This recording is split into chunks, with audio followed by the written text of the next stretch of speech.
This is the 15-2 podcast, and starting off with this interest grabber.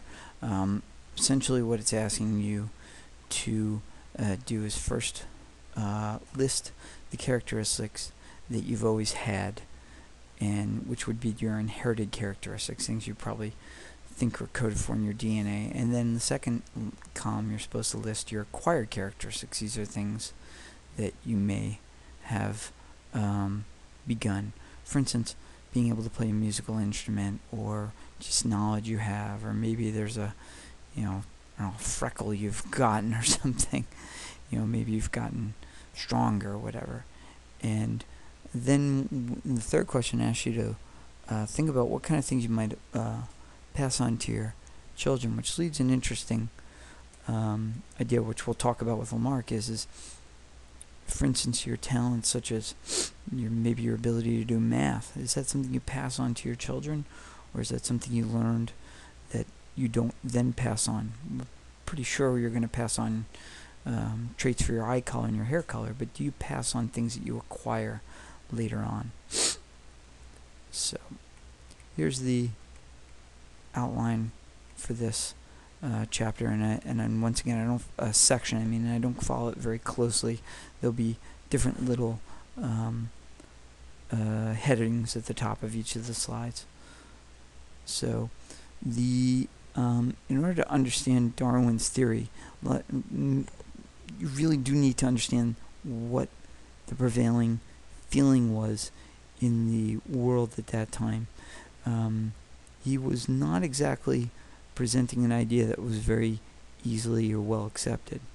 One of the biggest hurdles he had was the fact that most people believed that the Earth was only about 6,000 years old, and it was dated by some religious figure who kind of did a genealogy chart from the Bible and decided it was 6,000 years old. And also the other big concept that he had issue was the idea that all species never changed, and that was challenged by the fossil record that was starting to grow. More and more fossils were being found, and they were people like Darwin were beginning to say, wait a second, where are these animals? We don't see them in modern time. Where did they go? And this challenged the theory that the animals that existed on the Earth had always been there, and that it was a never-changing group of organisms, whereas they could not explain these strange animals that had been there, buried in the ground. How'd they get there? Why were they there? So Darwin was influenced by several scientists, and we're going to talk about these scientists. This is a older picture of Darwin. As you got older, very pensive-looking Darwin. First two scientists we're going to talk about are James Hutton and Charles Lyell, who were geologists, and they essentially helped Darwin understand that the Earth was not 6,000 years old. It was, according to him, several 100 million years old. Now we know it's nearly 4.5 billion years old. These guys talked a lot about the processes that would change the Earth over time. Hutton talked a lot about layers of rocks and how rock forms can be pushed and pulled and buried and raised up and affected by the weather and heat, and how the Earth actually wasn't static, but it was changing. And one thing he stressed was this took place very slowly over millions of years. For instance, here's some pictures of the movement of Earth crust, and one of the biggest important rocks to understand is sedimentary rocks, which forms in layers, and which allows, I'll tell you this now, allows people very easily to date how old that part of the Earth is when it was formed.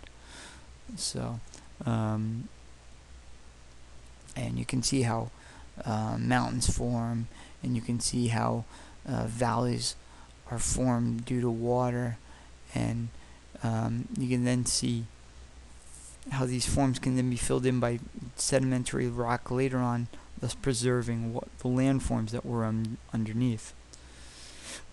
Now, Lyle spent a lot of time stressing the geological events that we see right now and how these things have been going on for millions of years, and hence could have had an effect on the Earth. Things like volcanoes and earthquakes, and Darwin himself witnessed the effects of an earthquake, how it could really change landscape.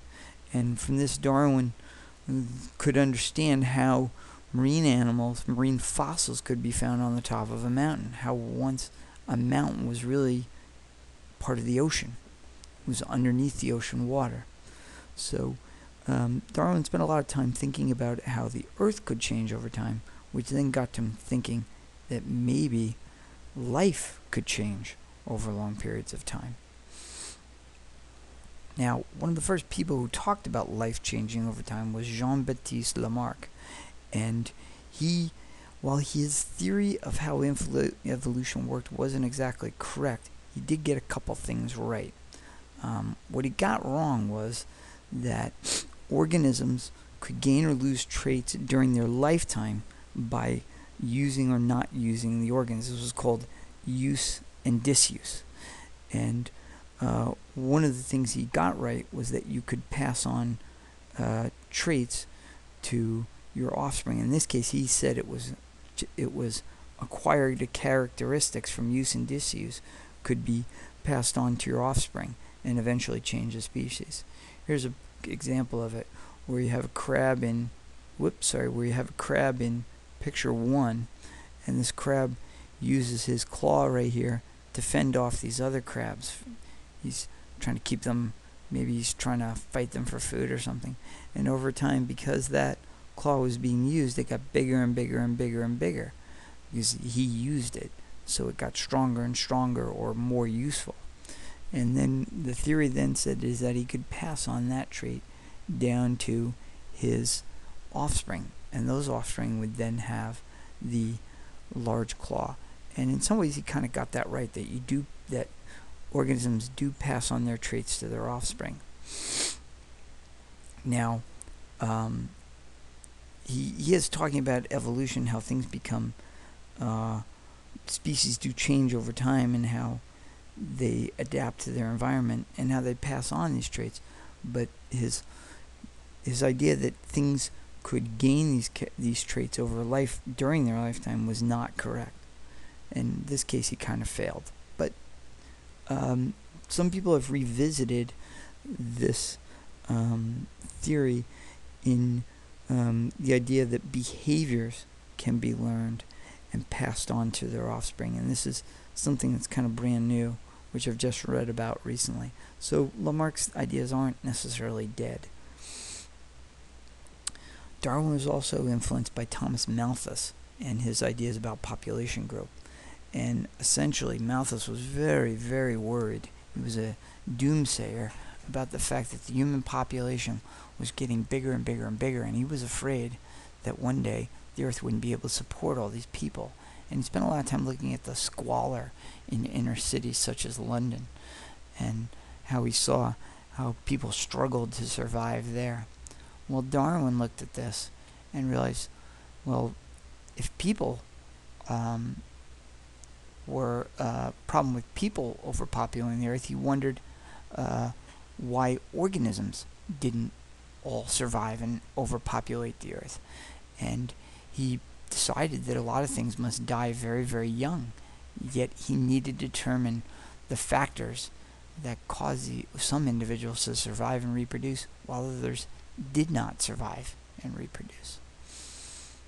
These are just some of the ideas that Darwin put into section that were influenced Darwin. And once again, I encourage you to read the text in section 15.2 to get a better understanding of this.